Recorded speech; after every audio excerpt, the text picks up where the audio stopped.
Hi, I'm James. Welcome back to my YouTube channel, Ddraig Gwyn. Now, today's episode we're going to do two different things. We're going to cover setting up the egg boxes because a few people have been asking me what boxes I use and how I get them set up. I've also got a lot of females that are getting ready to lay, so I want to get them sorted, get them into the incubator so they're nice and warm. So as soon as those eggs are laid, bang them in the box, in the incubator, and just a quick 60 days and we'll have some hatchlings, so that'd be great. But I do a lot of other things as well, and people keep asking me how I get it all done, because for those of you who don't know, I don't just deal with the snakes and do this YouTube channel. I host two technical podcasts, I run my own business doing software and graphic design and a few other things. I've got a young family. I've got a few side projects that are IT related systems that I have to support as well, and it's a lot for one person to do. So there's actually 6 of us in this team. I just wanted to have a quick run round so you could see who is actually in the team. So we'll start at the very back. We've got James on the camera. He deals with all the lighting and everything. Do you want to say a quick hello?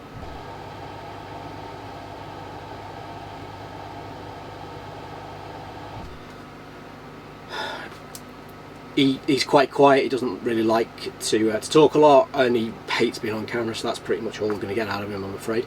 We've got James the director, who tells James the videographer what to shoot, decides what we're going to record. Do you want to give 2 minutes of your thought, or 10 seconds? Yeah, thanks for tuning in and following the channel. So it's really interesting. So yeah, I'm not going to say too much because James will start shouting. Yeah, let's carry on. Great, that was short and sweet. And why you keep wearing the original Castle Constrictors t-shirt, I don't know. I can't get it back off him. Dale sent it to me for me to wear, and he's got it on all the time. No idea why. Quickly moving on. We've got James, who does all the graphic design, video editing, and all that sort of stuff. Really good with the with design and that. He gets all those done. So, quick hello from you. I don't like being on camera, but yeah, thanks. Awesome. Not sure about that hair. We've got James, who does all the technical side of it, builds all the websites, builds all the systems, and he also is the knowledge behind the technical podcast as well. So, Cynical Developer James, do you want to say hi? I don't know why they insist on me being here. I do all the software stuff, I do all the programming, build the website, do all that. I don't know why I've got to be stuck in here in this heat to film these videos. It's so small, this room, and there's all of us in here. And the last person that's on the list couldn't be here today, and that's James, who deals with all the social media. So if you look at Instagram, you look at Facebook, that's his work. He's away at some influencers conference, which I thought was weird because of everything that's going on in the world. Where he's gone, I don't know. I think he's just had enough of everybody, and he's gone home for a couple of days and doesn't want to be involved. But we'll find out. Snowflake generation, what can I say? So without further ado, now you've met everybody, let's start talking about the egg boxes. So setting up your egg boxes, there's many different ways to do it. I'm going to go over the way that I do it, and I do it with vermiculite. You could do it with Hatchright, or you could do it with sponges, or there's a load of different ways to do it. This way works for me. I'll just quickly go over what you're going to need. Now, already said vermiculite. So I've got some patent pending branded stuff that I'm going to be bringing out soon that you may be interested in. And I've got my own vermiculite. We've got Grow Some Balls. And this is really good, holds moisture. I'll make these boxes up now, add water to it, and it'll hold the temperature for the humidity for the whole period of the hatching. It's great, and that's what I'll be using today. You've got to be careful when ordering this stuff online, and to prove that point, what I did is I just went online and I searched for vermiculite, and I just bought the first thing that came up on the purchasing website. I don't want to say the brand name. And so apparently this is what 100 litres of vermiculite looks like. So I've got enough vermiculite here to last me my entire life, probably my children's lives, and if their kids get into breeding reptiles, then they've got it for that. If they want to, I don't know, raise cacti, they've got it for that as well.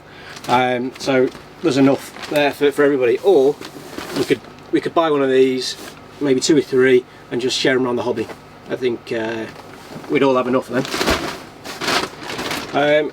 Also, I've got some patented ball juice. This is specifically formulated water for ball pythons. Now you can use it in their tubs, in their enclosures. They can drink it, they can bathe in it. It's that good, even you can drink it. Tastes fine, no problems at all. It's definitely not tap water. So you need some of that. Make sure it's nice and warm, because if you put cold water into your incubator, you're going to drop the temperature and it's got to fight with that. So make sure it's warm when you're putting it in the vermiculite, and put it in the tub. Now I use these tubs off that popular purchasing website. Begins with A, ends in N. We're all used to it now because of lockdown. Everybody buys everything on there, at least I do. These are Systema 9.67 litre tubs. They are a little bit expensive. They're £15 each, so that's probably around about $18–19, but they're fantastic. Work really well. Don't need to use press and seal or anything like that. They've got a rubber seal around the inside, hold humidity, no issues at all. And they're pretty big, they're pretty deep, so you can get good eggs in here. I've had 9 eggs in here. I reckon I could hold 15 eggs in here on a tray without any problem at all. What I do to them is I just drill a small hole in the front and a small hole in the back, just to enable air exchange through the tub. And last but not least, it's what do you do with the eggs? You can, as I said earlier, you can put them on trays, you can put them on light diffuser or egg crate, as it's called in the UK. You can put them on sponges, you can put them in the vermiculite or in the substrate that you're using. The 3 methods, well, 2 methods I've tried so far, and I'm going to try a new one this season, and I'll quickly go through those. One is the egg crate, cheap, nice and easy. Stick that on top of the vermiculite, and then you have to put pegs or golf tees or something there to hold the eggs so they don't move around. And I found that to be okay. It worked, not a problem. But having to put the golf tees and trying to get the golf tees to sit and stick and hold in the vermiculite, I've had an issue with, so I don't like those. Last season, I used easy hatch trays, really good. Because these come from America, they're quite expensive. I think I paid about £15 each for these as well. So £15 for a tub, £15, that's 30 quid, even before we've got the vermiculite in it, before we've done anything else. And what I'm going to try this year is these new ones, which you may have seen on my Instagram, and it's Dragon Hatch. They're made in the UK, they're made in Wales, home of the dragons. These are really good. So you can buy these. I believe that there will be more in stock. There's been that high demand, they're just flying out. They're cheaper than the competitors as far as I'm aware. I think they're about £8 each, and I think there are discounts for larger orders. And the big difference, I think a lot of the ones on the market, like easy hatch trays, they're quite small. Now that is the size of a chicken egg, and I don't know about your ball python eggs, but mine are massive compared to this. They sit like this. I can't get 2 on either side. I have to angle them to get them in. And you get really long ones, and you get short, fat ones, and they come in every shape and size. And that's what I'm liking about about Dragon Hatch. They're a lot bigger, so the egg will sit nicely in here. It's more secure. They're deeper. I don't know how well you can see how shallow those are. These are a lot deeper.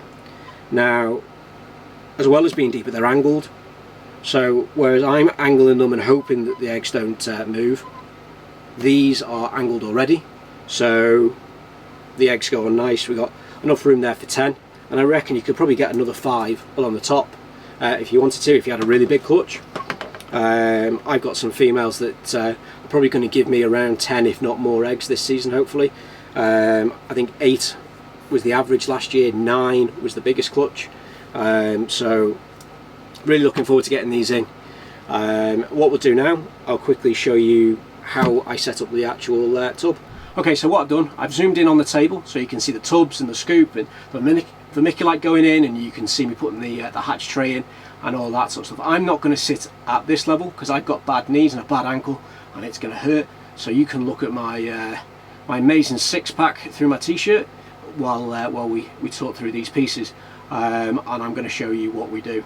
Now, most people, or a lot of people, will suggest weighing the vermiculite out and weighing the water, so it's 50-50. I'm not going to do that because I'm using an easy hatch tray or a dragon hatch tray on the top. If you're going to put your eggs in the substrate, you need to be very careful with how much liquid you use, but when you're doing it with a tray, don't bother. Just make sure it's really wet. Now let me stand up and we'll get on to doing that bit. So we've got the tub. Let's just take the lid off, lash that on the side. Quick drink of that ball juice.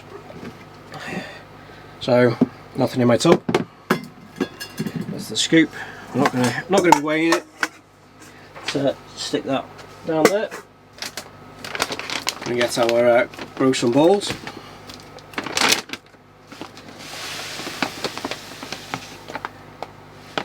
And put quite a generous helping into there.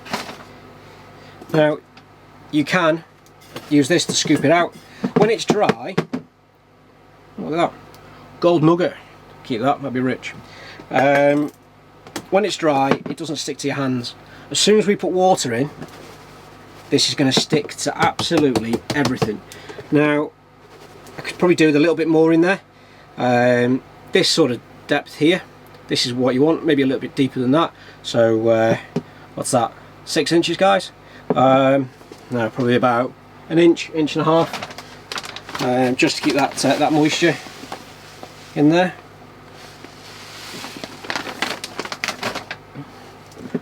Let's flatten that out, see what that looks like.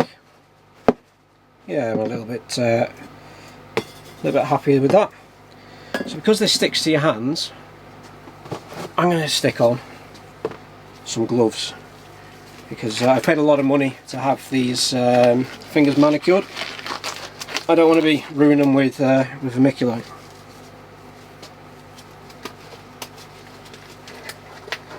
Oh, that's tight. Oh, fat hands. That's what we've got going on here. Right, so my murderer gloves on, and we're going to add some water to here. Now you can use tap water, keep it warm. You don't have to use ball juice. There's a professional line of sweaty ball juice if you want to look at that, but this one is just as good. So we just add this in quite generously. Let me just turn these around. We'll mix this up.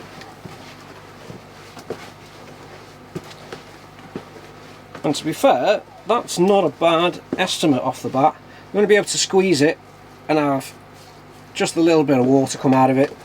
Make sure it's all well mixed. As you can see, it's now sticking to my gloves horrendously. And I don't know about you guys that are watching, but I hate glitter.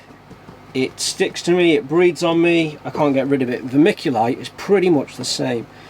After setting all these boxes up, I'm going to be finding vermiculite until next hatching season, just showing up in random crevices. I'm going to get out the bath, out the shower, and it'll be all on the bottom. So that's all nice and mixed. There's just enough that it's a bit sloppy, but it's not running.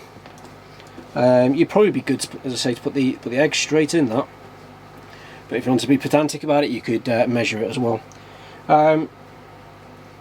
In the hobby, we're quite lucky that we can control the environment that the eggs are in, and how they hatch and how they grow. You know, we've got better success rates than in the wild, but don't panic too much about being 100% accurate to whoever you're following, whoever you're listening to. Everyone has their own way of doing it. Just aim for the best that you can do, and you know, we're all learning every stage of the way. This is only my 3rd season. This is my 2nd proper season where I'm actually breeding multiple animals rather than just 1 or 2. Last season I had 4 clutches that were viable. I had 1 that was not viable, and I had 2 females that reabsorbed. So I'm still very much learning. This channel's not really about education. I'm not telling you to go out and do it exactly this way, but this is how I do it, and I just wanted to share that because people have been asking about it. I'm going to take these off, and we'll put the tray in. Now pay attention, because this is really difficult, and a lot of people get this wrong. So take your tray, take your tub, put your tray in. This is the hardest bit. Put the lid on it, and it's done. That's it. That is all I do. Now I've got another, I think, so another 11 tubs to prep. I'm going to get on and do those. So I'm not going to bore you by showing you all of them, because it's going to be the same process. Okay, so that's the tubs all prepped. They're back in the incubator. They're ready now for the eggs to go in. So it's just a waiting game now. And it's probably one of the hardest parts of keeping and breeding ball pythons, is just that wait. You know, I've got probably another 20 days or so before I see eggs laid, maybe a little bit longer. Once they're laid, there's 60, sometimes even longer days until they hatch. And then within a matter of weeks, it's over and done. And the ones that I'm not holding back for my own collection and my own projects are sold, and it starts again. So I really enjoy the cycle. I really enjoy the waiting, even though it's infuriating, but it does make it interesting and fun. You can't do everything all at once. Now do remember to keep an eye out for your Grow Some Balls vermiculite and also ball juice water. They will be in all of the worst pet shops around, so do keep an eye out for those. I do believe that you can get free mites with these as an added extra if you buy the larger bag, so do keep an eye out for those. If you've enjoyed the video, then make sure to like, share and subscribe. Share it with everybody, hit the notification bell so you know when the next video's up, and we'll see you on the next one.